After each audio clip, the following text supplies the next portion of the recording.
Une maison dans les arbres, c'était le rêve de la petite Lilou quand elle était scout dans son Dauphiné natal. Pour ça, elle partira plus tard dans une école de la forêt au Canada, avant de rejoindre les Compagnons du Devoir. CAP en poche, elle commence son tour de France à La Rochelle, un véritable sacerdoce en bois.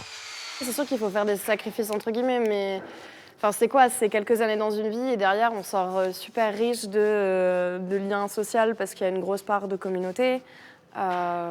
Voilà, enfin, vivre avec des personnes qui ont entre 5 et 10 ans de moins et de plus que soi, ben, c'est hyper enrichissant.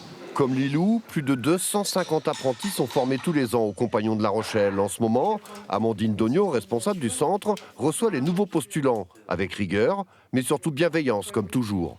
Je prends toujours cet exemple du jeune qui n'est pas bon à l'école, qu'on a mis en apprentissage parce que c'était, en tout cas auparavant, considéré comme une voie de garage.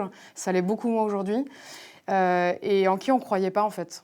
Sauf que ce futur apprenti, lorsqu'il a trouvé sa voie, ben, clairement, il a des ailes qui lui poussent, quoi. Parce qu'on lui a donné confiance, parce qu'on l'a accompagné, parce qu'on a cru en lui, tout simplement. Travailler sur les toits, c'était l'idée de Matisse. Et ce n'est pas un hasard si son patron, Pierre-Alexandre Mercier, a pris le jeune couvreur en apprentissage. C'était un choix parce que je suis passé par là aussi, il y a quelques années. Du coup, c'était un choix de transmettre aussi ce qu'on avait pu recevoir. J'aime pas trop travailler en intérieur, je trouve que ça m'étouffe un peu. Donc travailler en extérieur, différents matériaux surtout. Donc tuiles, ardoise, zinc, plomb, cuivre. Puis ouais, travailler avec mes mains quoi. Matisse, Lilou sont donc partis pour 7 ans d'études sur le terrain. La route est longue pour remplir son devoir de compagnon.